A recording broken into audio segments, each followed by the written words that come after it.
बंड हे थंड झालेलं आहे, कारण काँग्रेसचे बंडखोर नेते अब्दुल सत्तार यांनी उमेदवारी अर्ज मागे घेतलेला आहे, मागे घेणार आहेत. काही मिनिटातच ते उमेदवारी अर्ज मागे घेतील. पुढील दिशा अंदाज घेऊन ते ठरवणार आहेत की आता नेमकं पुढे काय करायचं याचा विचार सध्या तरी झालेला नाहीये. मात्र पुढच्या काही वेळात अंदाज घेऊन या सगळ्या घडामोडींचा आढावा घेऊन पुढे दिशा काय असेल या संदर्भात निर्णय घेतला जाईल. पण सगळ्यात महत्त्वाचं म्हणजे अब्दुल सत्तारांचा बंड आता मात्र थंड झालेला आहे, कारण दाखल केलेला उमेदवारी अर्ज अगदी काही क्षणातच काही वेळातच आता अब्दुल सत्तार मागे घेणार आहेत. अब्दुल सत्तार नाराज होते गेल्या अनेक दिवसांपासून आणि त्यानंतर मात्र बंड पुकारून अपक्ष म्हणून उमेदवारी अर्ज दाखल केलेला होता. हा उमेदवारी अर्ज आता मागे घेण्याचा निर्णय अब्दुल सत्तार यांनी घेतलेला आहे.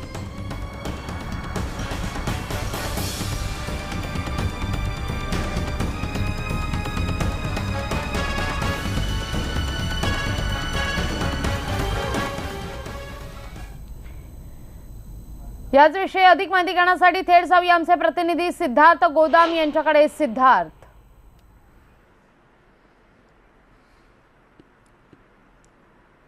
निश्चितच हा निर्णय झालेला आहे. काँग्रेसचे बंडखोर नेते जे आहेत अब्दुल सत्तार यांनी उमेदवारी अर्ज भरला होता, मात्र आता काही क्षणामध्ये ते उमेदवारी अर्ज मागे घेणार आहेत. आणि याविषयी बोलण्यासाठी माझ्यासोबत आहेत खुद्द माजी मंत्री अब्दुल सत्तार. सर, काय निर्णय आहे तुमचा, स्पष्टपणे सांगा. नाही, मी आज स्पष्टपणे सांगू लागलो का मी आज उमेदवारी अर्ज परत घेणार. शेवटी सेक्युलर मतदान त्याची वाटणी होऊ नये, सेक्युलर मतदान 2 जागेवर वाटल्या जाऊ नये, ही सर्व दक्षता घेऊनच मी ही उमेदवारी परत घेऊ लागलो. आणि उमेदवारी परत घेतल्यानंतर पुढची स्ट्रॅटेजी जे आमचे सर्व कार्यकर्ते सर्व नेते ठरवतील त्या पद्धतीने मी पुढची माझी स्ट्रॅटेजी ठरवल. तुम्ही काँग्रेसचा राजीनामा दिलेला आहे, तो ॲक्सेप्ट नाही झालेला, आताही तुम्ही काँग्रेसच म्हणावा. मी आता काँग्रेसचा नाही, परंतु सेक्युलर पार्टीसोबतच मी राहणार, जातीवादी पक्षासोबत जाणार नाही. भाजपने तुम्हाला सांगितलं उमेदवारी मागे घ्यायला? भाजपचा आणि उमेदवारी मागे घेण्याचा काहीही संबंध नाही, कारण की मी कदाचित उभं राहिलो असतो तर औरंगाबादमध्ये शिवसेना भाजपला फायदा झाला असता. पण त्यांचा फायदा होणाऱ्या गोष्टी ते सांगता येईल का ज्या नुकसानाच्या सांगतील. मी परत घेतलं तर त्यांच्यामध्ये आता सेक्युलर मतदान 1 जागेवर राहणार, सेक्युलर मतदान वाटणी होणार नाही, म्हणून सेना भाजपचंच नुकसान होणार आणि ते मला सांगण्याचा प्रश्नच नाही. तुम्ही सेना भाजपच्या विरोधात जाणार असं म्हणताय, मग सेना भाजपच्या विरोधामध्ये या ठिकाणी एमआयएमचे इम्तियाज जलील आहेत, काँग्रेसचे सुभाष झांबड आहेत आणि हर्षवर्धन जाधव आहेत. मग तिघांपैकी कुणाला तुम्ही सपोर्ट करणार? हेच तर मी आपल्याला सांगू लागलो का मी तिघांचा सर्वे करल, तिघांची परिस्थिती बघल आणि शक्यतो मी काँग्रेसच्या सोबत जाणार नाही. तर आता फॉर्म तर मागे घेतला, फॉर्म भरण्यापासून तुम्ही सस्पेन्स ठेवला होता, भरणार की नाही भरणार, आता परत घेतलेला आहे. मग आता कुणाला सपोर्ट करणार हे सस्पेन्स? एक नवीन खेळी खेळताय तुम्ही औरंगाबाद लोकसभा मतदारसंघामध्ये की कायम सस्पेन्स ठेवायचं की सत्तार काय करणार कुणाला कळू नये? मी ज्या ज्या वेळेस निर्णय घेतले त्या त्या वेळेस निर्णय घेताना संयम ठेवून आणि खेळी कोणतीही खेळलेली नाही, राजकारणाची खेळी खेळू लागलो. मी राजकारणी माणूस आहे, राजकारणाच्या खेळी राजकारणाच्या पद्धतीने खेळाव्या लागतात आणि शेवटी जनतेचा कौल, मतदारांचा कौल आणि पूर्ण आपले जे समर्थक आहेत त्यांच्या मनामध्ये काय चाललं, त्यांच्या मनामध्ये काय आहे, ते काय बोलतात, हे सर्व ऐकूनच मी पुढची स्ट्रॅटेजी, रूपरेषा आणि दिशा ठरवणार.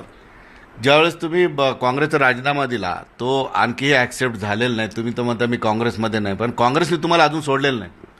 कसं आहे, काँग्रेसचा मी राजीनामा देऊन मी मोकळा झालेलो आहे. आता त्यांनी स्वीकारावा नाही स्वीकारावा, माझी हकालपट्टी करावी, मला काँग्रेसमधून काढून टाकावं, ही त्यांची जबाबदारी आहे. मी माझ्या पद्धतीने माझ्या नेत्यांना माझा जो काही बोलणं होतं, जे काही म्हणणं होतं, जी काही माझी राजकीय परिस्थिती सर्व मी त्यांना सांगितलं. 36 वर्ष मी काँग्रेस पक्षाची सेवा केली आणि 36 वर्षानंतर मला मिळालेला जो इनाम त्यांनी दिला, माझी उमेदवारी कट केली, याचे परिणाम निश्चित माझे कार्यकर्त्याच्या माध्यमातून काँग्रेसला भोगावे लागतील. काँग्रेसच्या नेत्यांनी काही संपर्क केला तुमची नाराजी दूर करण्याचा प्रयत्न? काँग्रेसच्या कोणत्याही नेत्याशी मी संपर्क साधत नाही. मला कोणी त्यांनी संपर्क केला होता? त्यांनी केला आहे, परंतु मी त्यांच्या संपर्काला बळी पडणार नाही, कारण की ते ज्या ज्या वेळेस अशा पद्धतीचा संपर्क करतात, दिशाभूल करतात, त्यांनी सांगितलं की तुम्हाला आम्ही औरंगाबाद आणि जालना दोन्ही लोकसभा मतदारसंघातून तिकीट द्यायला तयार आहे. त्यांच्या माध्यमातून मी आम खासावर इतके 60,000 जनसमुदाय आणि विशेषतः कार्यकर्त्यांचा मेळावा बोलवलं. त्यांनाही त्यांनी धोका दिला आणि मलाही धोका दिला. तर धोका देणाऱ्या पक्षासोबत नंतर जायचं नाही असे माझ्या मनामध्ये मी खूणगाठ बांधलेली आहे. भाजपमध्ये जाणार? भाजपमध्ये बिलकुलही जाणार नाही, कारण की मी जातीवादी पक्षाचा माझा समीकरण जुळूच शकत नाही. तर भाजपमध्ये जाण्याचा मी सुरुवातीपासून बोलू लागलो की मी भाजपमध्ये जाणार नाही, परंतु भाजप माझ्या सोबत आली तर ते मला बोलता येणार नाही. सीएम सोबत कशासाठी बैठका होत्या?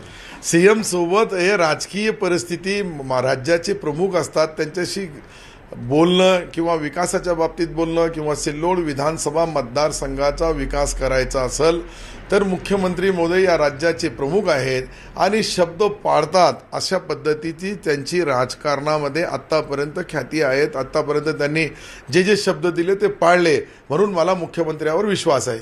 एकंदरीतच काँग्रेसच्या सगळ्या नाराजांची एक मोठ बांधली जाते. यासाठी एक बैठक झाली विखे पाटलांच्या घरी, त्या बैठकीला तुम्ही होतात. काँग्रेसचे सगळे विरोधक एकत्रित आणण्याचा, काँग्रेसमध्ये नाराज असलेले सगळे लोक एकत्रित येण्याचा प्रयत्न करतायत? मी नाही, परंतु कदाचित कोणी करत असेल तर मला माहीत नाही. परंतु शेवटी काँग्रेसच जे काही विरोध तयार करून घेते याच्यापेक्षा कोणता लायसन्स आहे का जो मुसलमान निवडून येतो त्याला काँग्रेस तिकीट देत नाही, जो बिचारा निवडून येत नाही त्या हिदायत पटेलला बिचाराला बळजबरी अकोल्यामधून उमेदवारी देतात का प्रकाश आंबेडकर पडायला पाहिजे. ही रणनीती काही मला चांगली वाटली नाही काँग्रेसची. या ठिकाणी मी निवडून येणार होतो, मला तिकीट दिलं नाही. याच्यावरून फक्त मुसलमानाचा उपयोग करून काँग्रेस घेते हे मला संकेत दिसतात, म्हणून मी काँग्रेस पक्षापासून नाराज आहे. बाकीचे काही आमदार नाराज आहे, तो प्रत्येकांच्या वेगवेगळ्या भावना आहे, प्रत्येकांचा वेगवेगळा विचार आहे. त्यांच्या मतदारसंघाची परिस्थिती, त्यांच्या नेत्याची परिस्थिती काय मी ते बोलणार नाही. विखे पाटलाचा आणि मुख्यमंत्री महोदय, माजी मुख्यमंत्री महोदय, आजी मुख्यमंत्री महोदय, वरिष्ठ नेते यांच्याशी काय घडलेल्या घटना आहेत ते विखे पाटलाला माहीत आहे.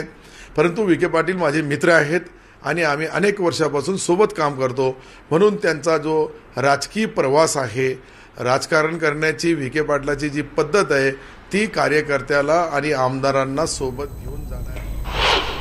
निश्चित